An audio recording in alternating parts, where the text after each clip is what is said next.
Hello everyone, may the lights of Diwali makes you and your loved one's life brighter and happier. Wishing you and your entire family a very happy Diwali from Aero Classes.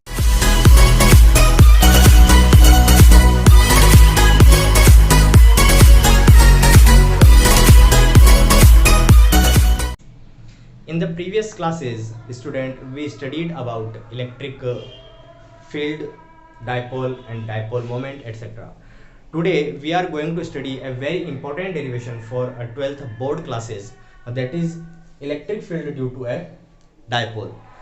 There are two cases. The first is on axial position and the second is on equatorial position. So first we will discuss electric field due to a dipole on axial position. As I told you in previous class that the net charge of a dipole is 0, but the net electric field due to a dipole is not 0. So today we are going to find out that the value of that electric field. So first let us consider I have a dipole in which a negative q charge is situated at A and positive q charge is situated at B. Okay, the distance between the separation of the charges is very small, and that is 2L. So let us suppose there is a point P. At that point we want to calculate the electric field or electric field intensity. Okay, so let us suppose on point P there is a test charge, there is a small positive test charge. यहाँ पे मैंने क्या consider कर लिया, small positive test charge consider कर लिया, क्योंकि यहाँ पे मेरे को इलेक्ट्रिक फील्ड फाइंड आउट करनी है और वो टेस्ट चार्ज क्या करेगा, इस इलेक्ट्रिक फील्ड को एक्सपीरियंस करेगा. ठीक है, तो पॉइंट पी पे मेरे को क्या करना है, इलेक्ट्रिक फील्ड फाइंड आउट करनी है. So that the distance from P to O is R and the distance of separation between the charges of dipole is small 2L. Okay, so let us suppose the electric field on point P due to positive q charge is E1 vector, और वो क्या होगी, k mod of q upon the distance between P and B which is r minus L. ये अगर AB 2L है तो AO L हो जाएगा एंड OB क्या हो जाएगा, L हो जाएगा, because the O is the mid point of dipole. Okay, so यहाँ पे OB L होगा एंड AOB L होगा. सो जो BP अपना होगा वो क्या होगा, R माइनस L का होल स्क्वायर. ठीक है, जो डायरेक्शन होगी E1 वेक्टर की, वो डायरेक्शन देखिए किधर होगी, यहाँ पे P पॉइंट पे कोई टेस्ट चार्ज रखा हुआ है और उस टेस्ट चार्ज क्या होता है, स्मॉल और पॉजिटिव होता है. तो ये जो प्लस क्यू है वो इस टेस्ट चार्ज को रिपेल करेगा, तो जो रिपल्सन की फोर्स होगी उसकी डायरेक्शन नहीं होगी, और फोर्स की डायरेक्शन में इलेक्ट्रिक फील्ड की डायरेक्शन होगी ये वाली. So the direction of E1 vector is along AP, इसकी डायरेक्शन हो गई along AP. Okay, similarly the electric field E2 vector, electric field on point P due to charge minus q at A क्या होगी, k q upon the distance between A and P is r plus L. So यहाँ पे हो गई r plus L का whole square, और जो direction होगी, अब देखिए ये नेगेटिव इस टेस्ट चार्ज को जो कि स्मॉल पॉजिटिव उसको अट्रैक्ट करेगा, तो जो E2 की डायरेक्शन होगी अट्रैक्शन की, वो ये डायरेक्शन होगी. इलेक्ट्रिक फील्ड की जो डायरेक्शन होगी वो क्या होगी, अलोंग PA, क्या होगी, along PA. This is along AP and this is along PA. So basically I can say E2 is equal to minus of along AP. ठीक बात है, अलोंग PA को मैं क्या बोल सकता हूं, minus of along AP. Okay, so the total electric field intensity at point P due to dipole is E vector and which is E1 vector plus E2 vector, E1 vector and E2 vector. और जो ये total electric field होगी, net electric field होगी, उसकी direction कौन सी होगी, उसकी direction होगी देखिए जो E1 है वो ग्रेटर है then that of the E2, बोल सकता हूं मैं E1 है वो ग्रेटर है then that of the E2, क्योंकि ये जो P है इसका डिस्टेंस B की रेस्पेक्ट, इसका डिस्टेंस B से, और जो पॉइंट P है उसका डिस्टेंस A से। तो जो डिस्टेंस R माइनस L है, जो डिस्टेंस R माइनस L है is lesser as compare to R plus L। So lesser the value of R minus L or the distance of test point and source point more the value of electric field। Okay, ये वाली value small होगी तो ये value ज्यादा होगी, और इसमें ये वाली वैल्यू क्या होगी, डिनोमिनेटर अगर अपना ज्यादा होगा तो जो E2 की वैल्यू वो क्या होगी, कम होगी। ठीक है, तो E1 क्या है E2 से, मैग्नीट्यूड की बात करें तो E1 क्या है E2 से ग्रेटर है। So the net direction of the electric field is in the direction of E1 vector। जो नेट डायरेक्शन होगी इलेक्ट्रिक फील्ड की, नेट इलेक्ट्रिक फील्ड की जो डायरेक्शन होगी वो भी क्या होगी, E1 की डायरेक्शन ही होगी, because E1 is major and E2 is minor here. So क्या बनेगा यहां से, ये वैल्यूज में इसमें पुट करता हूं तो देखिए K mod of Q 1 upon R minus L to the whole square minus 1 upon,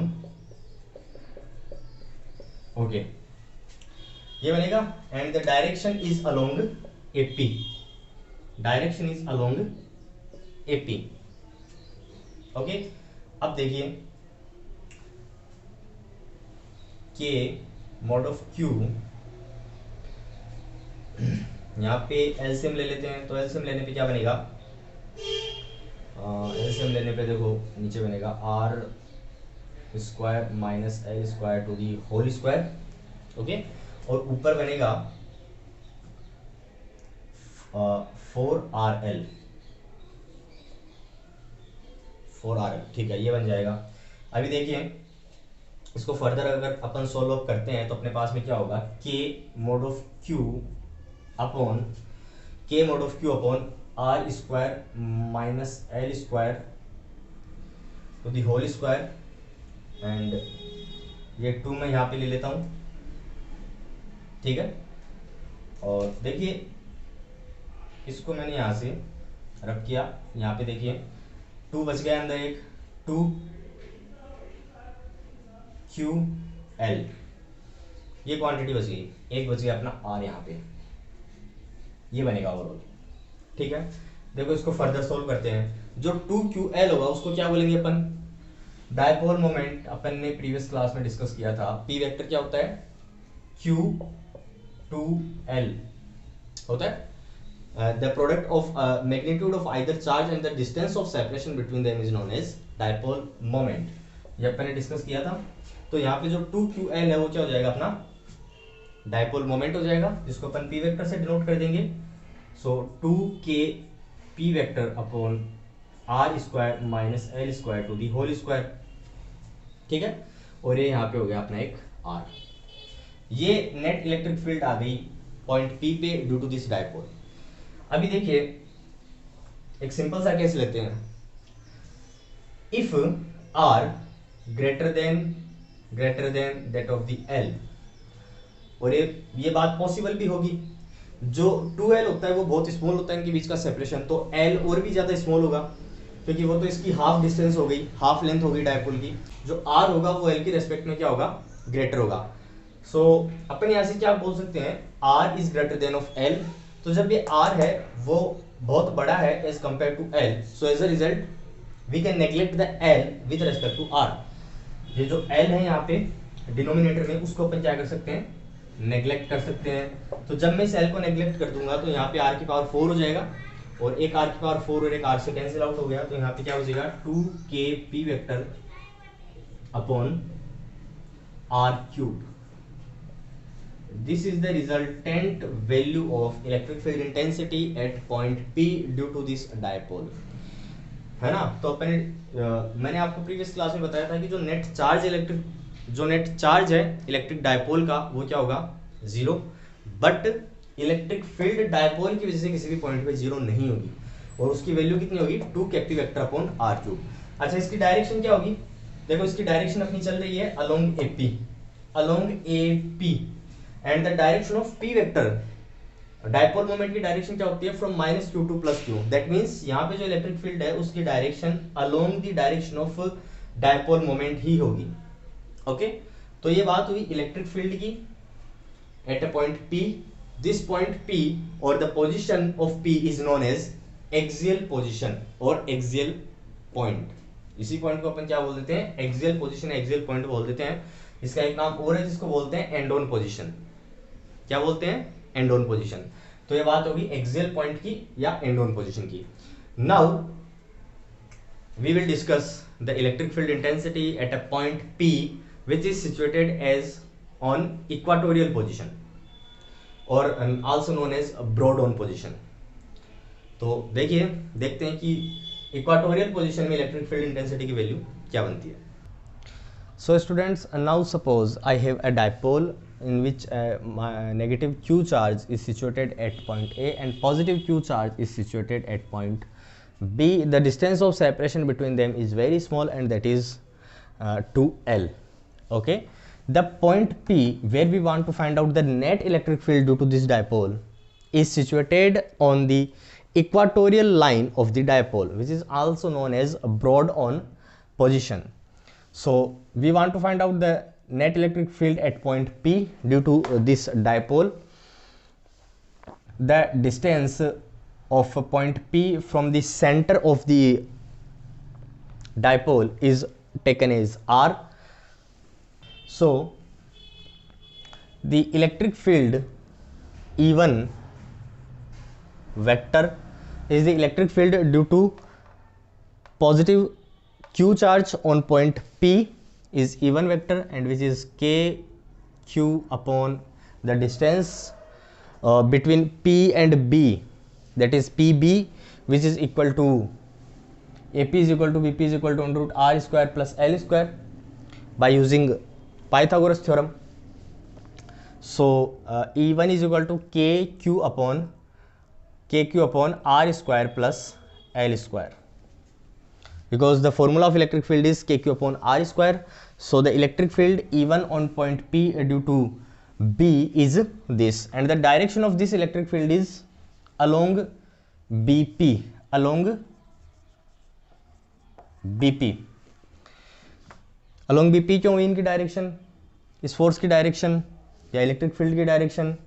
देखिए पॉइंट P पे अपन को इलेक्ट्रिक फील्ड फाइंड करनी है, तो मैंने यहाँ पे क्या कंसिडर कर लिया, एक टेस्ट चार्ज कंसिडर कर लिया जो कि स्मॉल पॉजिटिव है, और वो टेस्ट चार्ज क्या होगा, इस पॉजिटिव सोर्स चार्ज की वजह से रिपल्शन एक्सपीरियंस करेगा, और जो रिपल्शन की डायरेक्शन होगी वो क्या होगी, इन लाइन को, इन चार्जेस को ज्वाइन करने वाली लाइन के अलोंग होगी। तो जो फोर्स की डायरेक्शन होगी वो अलोंग BP होगी, सो इलेक्ट्रिक फील्ड की डायरेक्शन भी अलोंग BP होगी। Similarly, the electric field E2 vector is the electric field on point P due to charge negative Q is KQ upon R square plus L square, that is AP and BP is equal, that is R square under root R square plus L square. So here is R square plus L square, and the direction of this electric field E2 is along PA, along PA. Okay, so then total electric field E vector, what is the total electric field E vector? अब देखिए यहाँ पे जो total electric field होगी उसको ऐसा नहीं है कि अपन डायरेक्टली ऐड करके लिख देंगे जो अपन ने प्रीवियस केस में किया, यहाँ पे वो सिस्टम नहीं होगा। जो एक्सियल पोजीशन थी उस एक्सियल पोजीशन में E1 and E2 both are along the line joining these charges. दोनों इलेक्ट्रिक फील्ड क्या थी, उन चार्जेस को ज्वाइन करने वाली लाइन के अलोंग ही थी। But in the case of equatorial position the electric fields E1 and E2 are making an angle. So in this case we have to apply parallelogram law of vector addition to find out the net electric field. So the net electric field E vector is in this direction, that is from B to A, by using parallelogram law of vector addition. Okay, so this is the electric field E vector, the resultant electric field E vector in the direction of BA. So let us first resolve E1 vector and E2 vector in their components. तो देखिए ये यहाँ पे अपना point P है ये system Excel वाले में क्यों नहीं किया, क्योंकि एक्सेल वाले के अंदर E1 और E2 दोनों क्या थी, जो चार्जेस थे उनको ज्वाइन करने वाली लाइन पे ही थे। लेकिन यहाँ पे जो E1 और E2 उनके बीच में एंगल बन रहा है, तो जब एंगल यहाँ पे आ गया तो जो नेट इलेक्ट्रिक फील्ड का वेक्टर यहाँ पे अपन निकालेंगे, वो नेट इलेक्ट्रिक फील्ड का वेक्टर कैसे निकलेगा, वो अपना डिराइव होगा इन वेक्टर्स को रिजोल्व करने पे। तो यहाँ पे अपन को resolution of a vector use लेना पड़ेगा। देखिए ये पॉइंट P है अपने पास में यहाँ पे, and this is the E1 and this is the E2 vector. So the end the angle is theta, ये वाला एंगल थीटा है, ये भी थीटा होगा, ये भी थीटा होगा, ठीक है। तो ये अपना E1 वेक्टर है और ये अपना E2 वेक्टर है, ये थीटा है और ये भी थीटा है। So the components of E1 vector along this angle theta is E1 cos theta parallel to AB and perpendicular to AB is E1 sin theta. इस E1 वेक्टर को अपन ने क्या कर दिया, वेक्टर्स में रिजोल्व कर दिया, that is E1 cos theta and E2 sin theta. Similarly on resolving vector E2 in their components, E2 vector is equal to the component along the angle theta is E2 cos theta and the component perpendicular to this AB is E2 sin theta. Now you can see E1 sin theta and E2 sin theta are equal and opposite in direction. देखिए E1 and E2 का magnitude same है, direction छोड़ दीजिए तो E1 और E2 का magnitude same है, तो E1 और E2 का मैग्नीट्यूड सेम होगा, थीटा भी सेम है, तो overall E1 sin theta and E2 sin theta are same quantities, equal quantities having different directions, so they will cancel out each other. So the resultant electric field E vector, the resultant electric field E is equal to the E1 cos theta plus E2 cos theta.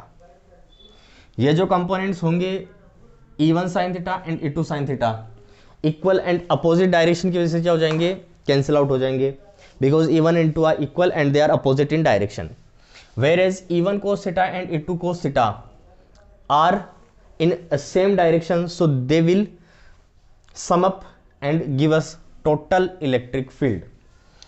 So E vector is equal to E1 cos theta plus E2 cos theta. Okay, the direction of this E vector, the direction of this resultant E vector is along B to A, is along BA. Got it? So E vector, put the value of E1 and E2 in this equation. Only the magnitude E1 and E2, not the vectors, not the directions. So KQ upon R square plus L square and plus KQ upon R square plus L square, so 2 times to the KQ upon R square plus L square and cos theta. Okay, so now E vector is equal to 2KQ upon R square plus L square. What is the value of cos theta here? Cos theta is equal to base upon hypotenuse. We know that cos theta is equal to base upon hypotenuse. So from triangle PAO or triangle PBO, cos theta is equal to base upon hypotenuse. So the base is L. If AB is equal to 2L, then AO and BO are equal and that are equal to L. So base is equal to L and hypotenuse is equal to AP or BP, which is under root of R square plus L square. Okay, so the cos theta here is L upon under root of R square plus L square. Simple है, कुछ नहीं किया, cos theta की यहाँ पे value put कर दी. So E vector is equal to 2KQ upon, देखो क्या बचा है यहाँ पे, this is the R square plus L square to the power 1 and this is the power 1/2. So the total power of R square plus L square is 3/2 and the L is here. Okay, we got this result. This is the net electric field due to dipole on equatorial point P. As we know that dipole moment P vector is given as the product of magnitude of either charge and the distance of separation between the charges. Okay, so 2ql is replaced by dipole moment P vector r square plus of l square to the power 3 by 2. Again we know that l is less than that of the r. ये point अगर greater distance पे होगा then the L will very shorter as compare to the R. So this is the net electric field E vector due to the dipole on the equatorial position. Okay, we know that L is less than that of the R, so we can neglect this L in comparison of R here. So our formula will become E vector is equal to the K P vector upon R to the power 2 and R to the power 3 by 2 will result in R to the power 3. So this is the net electric field intensity on the point P, which is on equatorial plane due to this dipole. Okay. अब देखिए जो electric field net electric field की direction है वो क्या है, along B ए है which is the opposite in the direction of P vector. The direction of dipole moment is usually from -q to +q and the direction of this electric field is from +q to -q, that is along BA. We can see here. So in the formula we can write minus here. We can write minus sign here. This minus sign representing that the direction of electric field is in the opposite direction of the dipole moment. There is no mean of this minus here in the formula. This is representing only the direction. Okay, so electric field अपनी क्या हो गई यहाँ पे -k p vector upon r cube. ये तो case हुआ equatorial का. और इन the case of axial position we already got the E vector is equal to k P vector upon 2 kp upon r cube. In the case of axial point we got this result, and in the case of axial point, in the case of equatorial point we got this result. तो इन दोनों result से अपन क्या बोल सकते हैं कि जो electric field होगी इक्वाटोरियल पोजीशन के लिए, वो इलेक्ट्रिक फील्ड क्या होगी, हाफ होगी as compared to the electric field in the case of axial point. Half होगी in the case of axial. यहां से ये रिलेशन अपन बता सकते हैं कि जो इलेक्ट्रिक फील्ड होगी इक्वाटोरियल पोजीशन पे वो एक्सियल पोजीशन की क्या होगी, हाफ होगी. And in the case of axial point the direction of electric field is along the direction of dipole moment. तो यहां पे पॉजिटिव साइन है. And in the case of equatorial point, the electric field intensity is in the opposite direction of a dipole moment. तो यहाँ पे अपना क्या sign है, नेगेटिव का साइन है. तो यहाँ से अपन ये बोल सकते हैं कि जो इक्वाटोरियल में इलेक्ट्रिक फील्ड होगी वो हाफ होगी to that of the axial. अच्छा, एक बात और, जो इलेक्ट्रिक फील्ड का फॉर्मूला होता है, नॉर्मल फॉर्मूला, वो क्या होता है अपना, वो फॉर्मूला अपना होता है E is equal to KQ upon R square. ठीक है. So normally the electric field is inversely proportional to the square of R, but in the case of dipole, electric field on either axial or equatorial position is inversely proportional to the cube of R.